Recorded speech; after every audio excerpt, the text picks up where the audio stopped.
The airport was loud. People dragging suitcases, announcements echoing, kids crying. Officer Callie Navarro barely noticed anymore. After 7 years on this job, it all blended into noise. But Bolt, her K-9 partner, never missed a thing. He walked, slightly ahead of her, nose low, tail steady. A 4-year-old Belgian Malinois with sharp amber eyes and instincts sharper than steel. He moved with purpose, scanning the crowd. They had just passed a young couple when Bolt stopped. Stopped dead. One, paw in the air, body stiff. Eyes locked straight ahead. Callie froze too. She'd seen Bolt alert before. Barking, growling, even lunging. But this wasn't that. This was something deeper, something quieter. She followed his gaze. An old man sat in an airport-issued wheelchair near the end of the queue. Mid-60s, white hair, glasses, a beige sweater vest. One hand rested on a canvas bag. The other was adjusting the rubber footrest. He looked harmless, but Bolt wouldn't move. "Talk to me, buddy," Callie whispered. Bolt didn't blink. The old man looked up and smiled politely. "Something wrong, officer?" Callie kept her voice calm. "Just a routine check. My partner's doing a sweep." "He's all right?" the man asked. "I've got almonds in my pocket. Maybe he smelled that." No. Bolt had smelled food before. This was different. His ears were flat, not aggressive, just focused, like he was waiting for something to happen.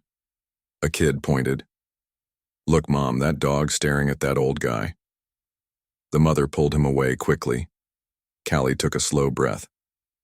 "Sir, I'm going to ask you to step aside for a quick screening. Just to be safe." The man sighed. "Of course, I don't want trouble."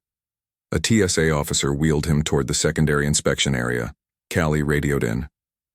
"Navarro to Bay 4. We've got a possible alert. Non-combative passenger in a wheelchair. Bring diagnostic tools." "Copy that," came the reply. She walked beside the chair, matching pace. Bolt still wouldn't break his stare. The man glanced up. "I hate these things," he muttered. "Damn sciatica. Lisbon Airport forced me to take one. Too proud to ask for help, I guess." "Bear with us, mister?" Callie asked. Walter Given." "Thanks, Mr. Given," Callie said softly. They turned the corner toward the inspection room. Bolt followed, steps slow, tail low. Still watching that footrest, Callie felt that pull in her gut. Not fear, but a signal. Something here was off. She glanced at Bolt again. He never barked, never growled. He just stopped. And somehow, in that silent pause, Callie knew. This wasn't routine anymore.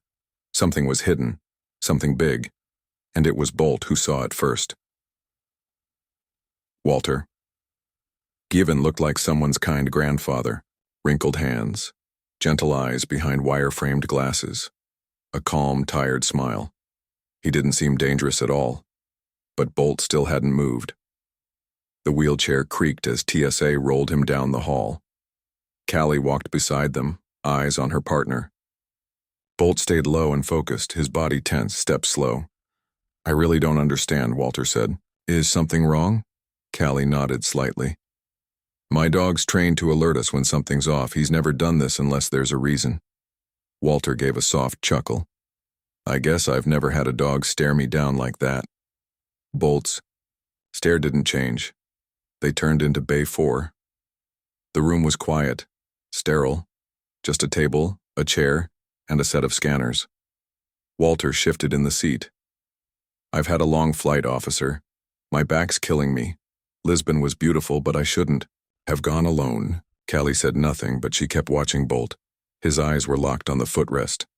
No barking, no growling, just stillness. "Can I ask what you're looking for?" Walter said, voice soft now. "I didn't bring anything strange." Callie stayed calm. "It's not you we're worried about, sir. It might be the chair." Walter blinked. "The chair? But it's not mine. They gave it to me at the gate. My leg locked up after standing too long." "Did anyone touch it before you sat down?" I don't think so, he replied. A young man pointed me toward it, but I wheeled it myself. TSA began prepping the diagnostic tools. A tech crouched beside the chair checking the frame. Nothing obvious, no wires, no alarms. Still, Bolt didn't move. Callie felt a knot tightening in her stomach. Walter leaned forward. Officer, you think something's in the chair? She nodded slowly. We're not sure yet. He looked down at the footrest beneath him and whispered, Dear God. Callie turned her eyes to Bolt again. His body was still locked, his breathing steady, ears twitching. He's never done this without cause, she whispered. Whatever was hidden in that chair, Bolt already knew. Callie crouched beside the wheelchair, her eyes still on Bolt. His body hadn't relaxed, his tail didn't wag. That meant one thing. Whatever was inside the chair, it was still there. Technician Adrian entered quietly, toolbox in hand. He'd done this hundreds of times, but one look at Bolt and his smile faded. What's he alerting on? Adrian asked. Callie pointed. The footrest. He hasn't moved since we got here. Adrian tapped the footrest with his knuckles. The sound it gave back didn't belong. Callie looked up. That's hollow, Adrian nodded. Definitely not standard. Let me take a look. He grabbed a small screwdriver and knelt beside the chair. Each twist of the tool made Callie's chest feel tighter. The screws weren't factory-made. They were hidden, painted over, and perfectly fitted. Walter shifted in his seat, watching, with wide eyes. That thing was under me the whole time? Adrian kept working. We're about to find out. The final screw gave way with a soft click. Adrian paused. Something inside shifted with a faint thud. Not loud, but enough to make Bolt lift his head slightly. I'm opening it now, Adrian said. The panel dropped open slowly, like a secret being revealed. Inside was a narrow space, no bigger than a book. But what was packed inside wasn't explosive. It wasn't tech, it was paper. Vacuum sealed, pressed flat, covered in stamps and strange markings. Callie stepped closer. What is that? Adrian pulled it out carefully. Not sure. Could be fake, or something worse. He laid it on the table and tilted it under the light. The writing wasn't English. Sharp letters. Strange symbols. Cyrillic. Russian, he said quietly. That's a military stamp. Walter's mouth dropped open. What? Russian? What does that mean? Callie didn't answer yet. She was staring at the blueprints behind the writing, clean, technical, like building designs or maybe schematics. Are those circuits? She whispered. Adrian nodded. Looks like it. This isn't normal paperwork. Someone went through a lot of trouble to hide this. Walter stood up halfway before sinking back down. You think I smuggled that? Callie looked him in the eye. No, I think someone used you. She turned to Bolt. He was sitting now, tail still, eyes watching, but calm. The message was clear. They had found it, whatever it was. Walter stared at the package on the table like it was something toxic. His hands shook. His mouth opened, but no words came out at first. Then, barely above a whisper, he said, I didn't put that there. Callie watched his face carefully. No signs of lying, just shock, real, raw shock. Adrian sealed the package in an evidence bag, careful not to wrinkle the documents. Bolt stayed seated beside Callie, still and calm, but his eyes stayed on Walter. He wasn't in defense mode anymore, just watchful. Walter finally found his voice. It's not even my chair, I swear. The airport gave it to me. I didn't want it. I can walk, mostly. But my leg locked up after the flight. You're saying you didn't bring this wheelchair from home? Callie asked. No, Walter said, louder this time. A guy at the gate pointed to a row of them. I picked one. That's it. I sat down and waited for boarding. Callie nodded. Slowly. Her gut had already told her what Bolt confirmed. Walter wasn't the threat. You remember anything about the guy who told you to take the chair? She asked. Walter tried to think. He was young. Vest with the airline logo. Didn't have a name tag, though. That seemed odd. Adrian glanced up. He had no badge? No, Walter replied. Just the vest. Told me to take whichever chair was closest. I didn't think twice. Callie's eyes narrowed. And the footrest? It was already down? I think so, he said. I didn't touch it. Bolt shifted his weight slightly, letting out a quiet breath through his nose. It was his way of saying, "We got it all." Callie looked at Walter. His hands were still trembling. "I believe you," she said gently. Walter exhaled hard, his shoulders sinking. "Thank you," he whispered. "I just wanted to visit my daughter. I didn't sign up for this." Callie crouched next to Bolt, running a hand down his back. "You did good," she murmured. Bolt blinked once, calm and still. The threat was over. The truth had begun to surface. But, deep down, they all knew this was just the start of something bigger. The documents were now laid out across the exam table, sealed in protective sleeves, under bright white lights. Adrian leaned over them, his face tight with focus. Callie stood beside him, arms crossed, while Bolt lay quietly at her feet. He wasn't tense anymore, just watching, listening. Adrian pointed to a corner of the page. "That's a government seal, Russian, military level." Callie frowned. "That's not just paperwork, that's classified." He nodded. "Very. These aren't random pages, they're schematics, and not the kind you find online." One sheet showed the layout of an airport cargo bay. Another had custom screening times listed, by hour. The third had entry codes, exact times, and employee badge patterns. Adrian tapped the final page. JFK, Lisbon, Barcelona, 3 major airports. Someone knew exactly how to get through each one. Callie's voice dropped. And someone else was waiting to receive this in Miami. Walter sat on the bench nearby. Head in his hands, he wasn't crying. Just staring at the floor, shaken. "I was just trying to see my daughter," he said softly. "I didn't ask for any of this." Callie didn't blame him. Whoever placed those documents had done it with skill. They chose the perfect carrier. A man no one would ever suspect.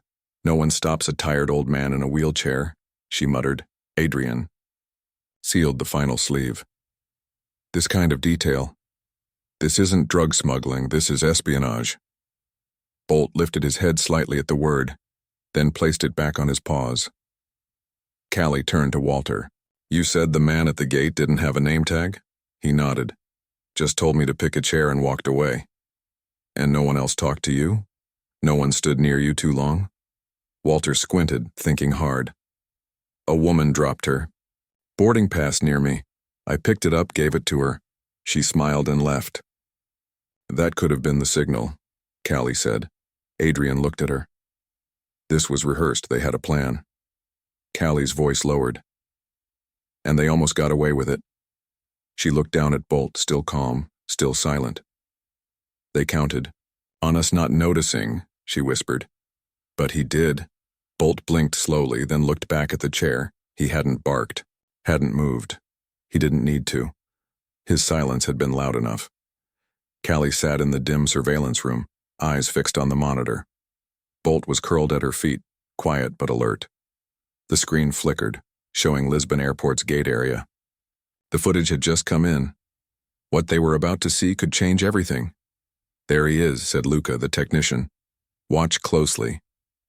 On the screen, Walter sat alone in the wheelchair, looking tired, his bag in his lap. Travelers moved around him, busy, distracted. Then a man entered the frame, short hair, airline vest, clipboard. He walked straight toward Walter. No hesitation. Callie leaned forward. "That's not a real badge, the colors are wrong." Luca nodded.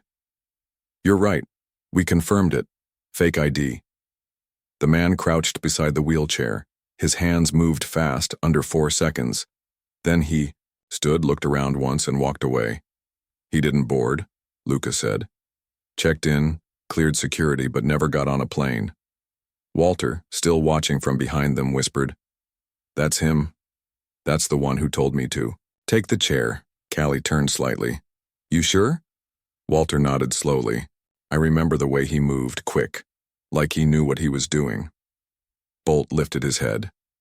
They planted it right under him, Callie said. He was the perfect mule. No one stops a man like Walter, Luca added. Looks tired. Looks honest. No red flags. Walter sighed. They used me. I didn't even know. Callie didn't respond. Her mind was racing. Whoever did this was good. They had a plan that almost worked. But Bolt had stopped it. They were going to pick up the package here, she said. Someone's waiting. And now they know it didn't arrive. Luca froze the footage on the man's face. We're trying to match him now. But he knew the cameras, barely showed his profile. Callie stood up, her voice tight. This wasn't random, they planned every second and they almost got away with it. Walter looked at Bolt. He knew something wasn't right. Your dog saved me. Callie gave a slow nod. He did. Bolt didn't move. He just stared at the frozen screen. A fake worker. A stolen moment. A chair that was never his. Someone out there was still waiting for that package, and thanks to Bolt, they never got it. Callie stood over the sink in the break room, hands gripping the edge. The mirror in front of her was cracked in one corner, smudged with fingerprints. She looked into her own tired eyes and saw more than exhaustion. She saw the weight of what could have happened. Behind her, Bolt lay quietly on the floor, eyes half closed but not sleeping. He never truly rested until they were home. 20 hours into what was supposed to be a normal shift, Callie felt like her chest was holding too much. Too many questions. Too many close calls. She whispered, "What if we'd missed it?" Bolt didn't move. She dropped her gaze to the floor. "What if I hadn't trusted your freeze?" She remembered his body going still. No bark, no lunge, just a pause. And that pause had changed everything. Walter would have been blamed, detained, maybe even arrested, his life torn apart by something he never touched. Callie walked over and sat beside Bolt on the floor. Her voice cracked as she said, "You stopped it. You saved him." Bolt blinked, his ears twitching at her voice. Still, he stayed calm. No need to alert anymore. "You carry so much," she said softly, "and you don't even get to speak." Her fingers moved gently through his fur, the only comfort she could offer him. The door creaked open and Adrian stepped in. "They're calling it sensitive national security," he said. "No press, no records." Callie didn't look up. "Figures." Adrian sighed. "You know, I've seen tech miss stuff like that. Expensive machines, scanners. None of them picked it up, but he did." He looked at Bolt. He just knew. Callie nodded. "He always does." Adrian left. The door clicked shut. Callie leaned her head back against the wall, eyes closing for a second. Bolt shifted, his body pressing gently against her leg. Not needing anything. Just being there. "Sometimes," she whispered, "I wonder how much of this you understand." Bolt didn't answer, of course, but in his silence there was something steady. Strong. She placed her hand on his head. "You carry more than you should," she said, "but you never complain." And in that quiet room, the dog who didn't bark carried the weight of a life almost destroyed, without ever making a sound. Callie sat on the edge of the cot in the customs rest area, her uniform wrinkled, her thoughts tangled. Bolt lay beside her, quiet but awake. His ears twitched now and then, tracking every distant footstep in the hallway. He never fully let go. She rubbed her face, then looked down at him. "You know what gets me?" she said, her voice barely above a whisper. They weren't even hiding it that well. Bolt didn't move. Callie leaned forward, elbows on her knees. The more she thought about it, the colder her stomach felt. This wasn't high-tech spy gear. No explosive devices, no wires.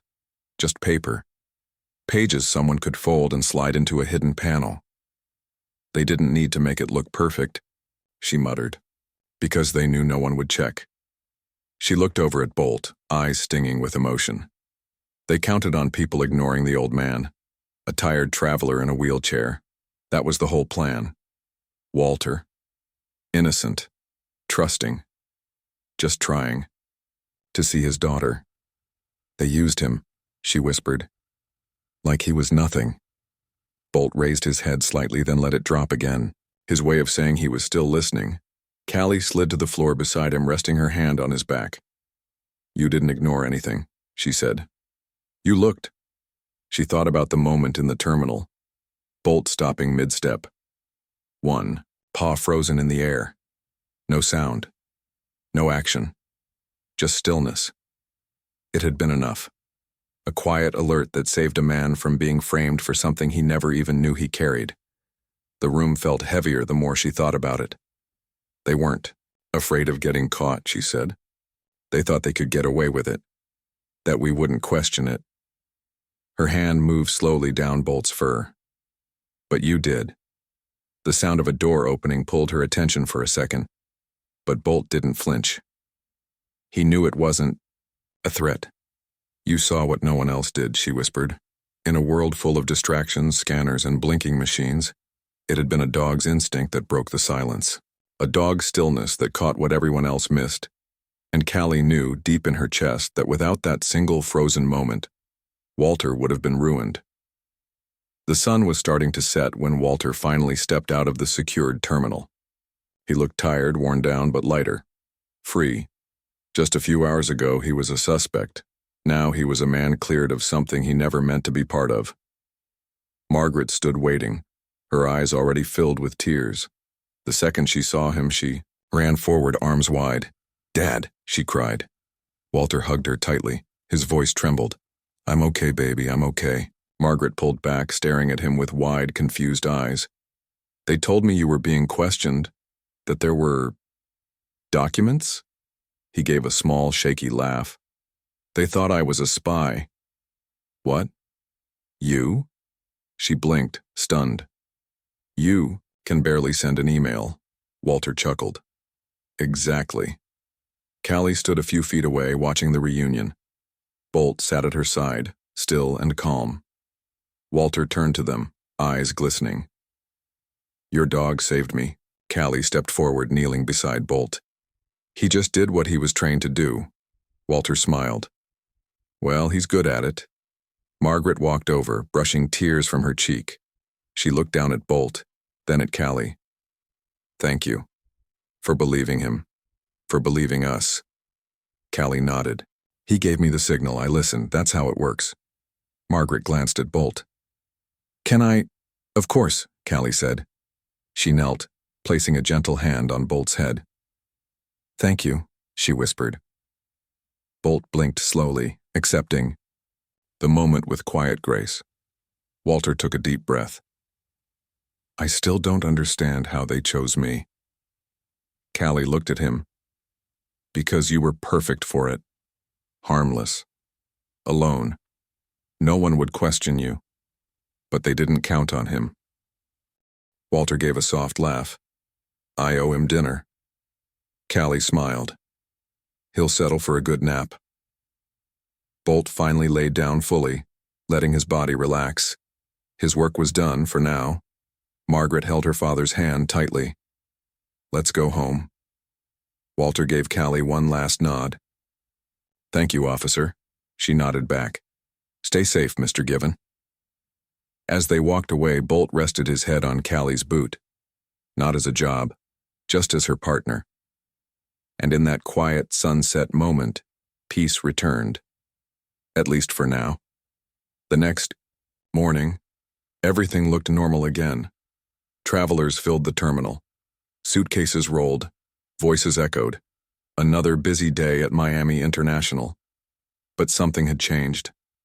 Bolt walked calmly beside Callie, nose to the ground, focused. Just another sweep. Just another line of passengers. No one clapped. No one stopped to thank him. There were no flashing lights, no news crews, and that was okay.